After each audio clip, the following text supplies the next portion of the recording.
Harper a eu le cœur brisé lorsque les circonstances l'ont obligé à vendre les bottes de son fils décédé qu'il n'a jamais pu porter. Sa vie change lorsqu'une vieille inconnue vient la voir le lendemain. « Maman, combien de temps on va rester là ?»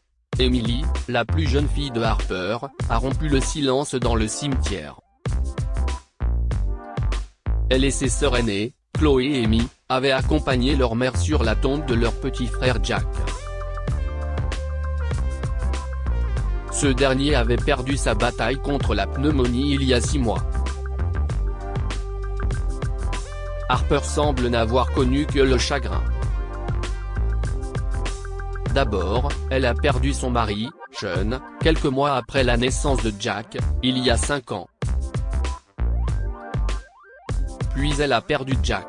Après cela, une autre tragédie est survenue lorsque sa plus jeune fille, Emily, a été diagnostiquée d'un cancer. Harper a fait tout ce qu'elle pouvait pour sauver la vie de sa fille. Elle a cumulé 2 emplois de femme de ménage et a vendu tous les meubles que sa belle-mère avait laissés avant de mourir. Mais l'argent suffisait à peine à payer le traitement d'Emily. L'opération n'est pas encore terminée, et Harper n'a pas les moyens de la payer.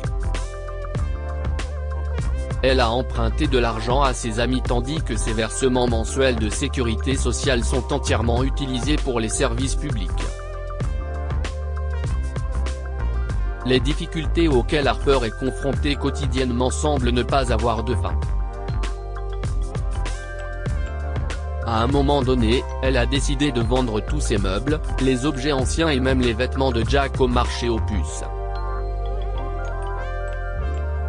En fouillant dans les affaires de son fils décédé, Harper est tombée sur une paire de bottes jamais portées. Elle s'est souvenue de les avoir achetées pour Jack lors d'un concours de déguisement en maternelle. Il voulait se déguiser en cow-boy. Mais il n'a pas pu le faire à cause d'une grippe sévère. Harper a essuyé la poussière sur les bottes et les a serrées contre elle avant de les embrasser. « Mon bébé. Comme j'aimerais que tu sois avec nous aujourd'hui. Comme tu avais l'air heureux quand je t'ai montré ces nouvelles bottes. » Harper était désemparée. Elle a mis les bottes dans leur boîte et y a glissé un mot qui disait « En souvenir du petit Jack Coney ». Elle a mis des notes similaires dans quelques autres objets et les a rassemblés pour les emmener au marché aux puces le lendemain. À la brocante, Harper a croisé Barbara, une dame âgée, probablement septuagénaire, qui regardait des vêtements d'occasion. Ce qui a intrigué Harper, si est que cette femme n'a choisi que les meilleurs vêtements et a négocié avec le vendeur pour réduire le prix de quelques dollars. « Je veux tous ces vêtements, monsieur. Je vous demande quand même de réduire d'au moins $10. Rien de plus. Cela fait bien longtemps que les femmes et les enfants de mon refuge n'ont pas porté quelque chose de beau, a négocié Barbara. Harper était plutôt stupéfait. Des femmes et des enfants dans son refuge? Il s'est avéré que Barbara était une veuve qui dirigeait un refuge pour les mères célibataires et leurs enfants. Elle les nourrit, leur offre un refuge et, parfois, leur achète des vêtements d'occasion à prix abordable. Ému par la gentillesse de Barbara, Harper a proposé de lui donner gratuitement les vêtements et les bottes de Jack.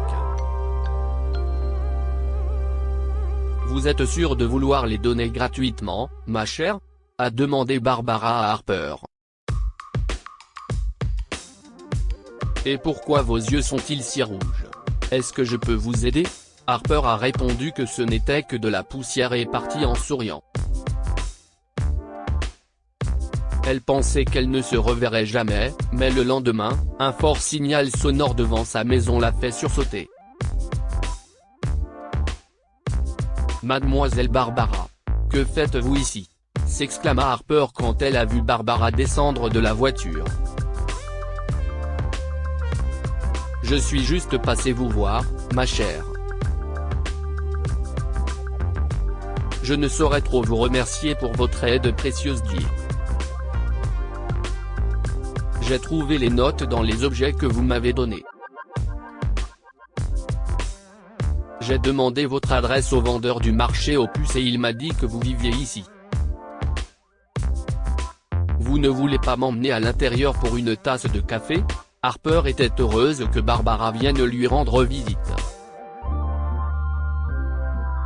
Mais elle craignait que la femme âgée ne se plaise pas à l'intérieur de sa maison.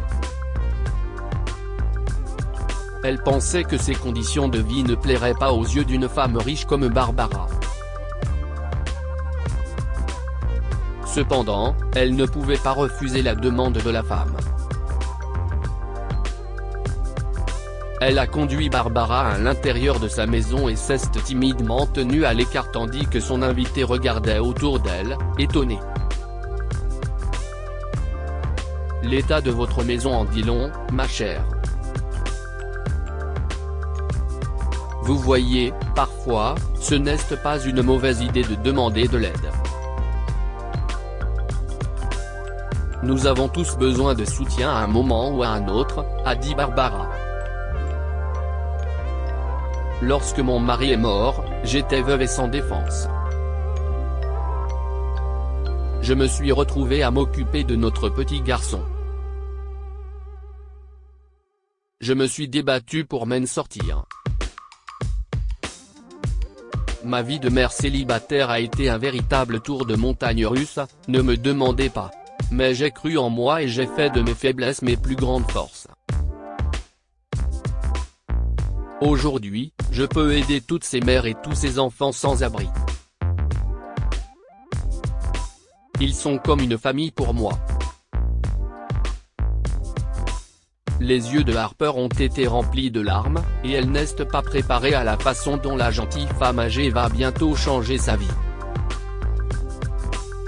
Cette maison ne sera plus à nous dans quelques semaines.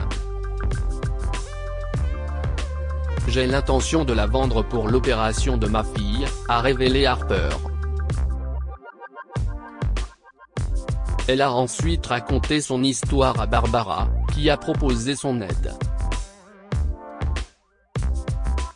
Elle a invité Harper et ses filles à vivre dans son refuge. Vous pouvez y rester aussi longtemps que vous le souhaitez après avoir vendu la maison. Je subviendrai à vos besoins et à ceux de vos enfants. Harper ne pouvait pas remercier Barbara assez. Peu de temps après, elle a vendu sa maison et a réussi à payer l'opération d'Emily. L'opération est réussie, et bientôt, Emily s'est rétablie et est sortie de l'hôpital.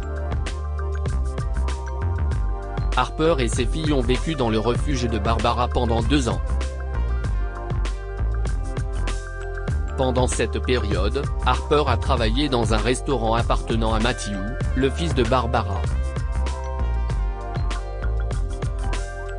Sur les recommandations de Barbara, elle a été engagée comme caissière avec un bon salaire et une prime. 2 ans plus tard, Harper a acheté une jolie petite maison et s'y est installée avec ses enfants. Bien que la maison soit très compacte, elle n'a jamais manqué de confort et d'amour. Aujourd'hui encore, Barbara rend souvent visite à Harper pour une tasse de café et une conversation chaleureuse et amicale. Que pouvons-nous apprendre de cette histoire ? Là où il y a de l'amour et de la gentillesse, il y a toujours un peu de lumière. Harper avait perdu tout espoir dans la vie lorsque ses combats l'emportaient sur sa foi. Un jour, elle a rencontré Barbara, une femme âgée qui allait mettre fin à ses misères en lui offrant amour et gentillesse. Les chagrins ne sont pas permanents. Harper a dû faire face à une série de coups durs dans sa vie. Elle a perdu son mari, puis son plus jeune fils Jack. Ensuite, on a diagnostiqué un cancer à sa fille Emily, qui devait être opérée d'urgence. Elle pensait que ses chagrins ne prendraient jamais fin, mais elle avait tort lorsqu'elle a rencontré Barbara. Partagez cette histoire avec vos amis. Elle pourrait illuminer leur journée et les inspirer.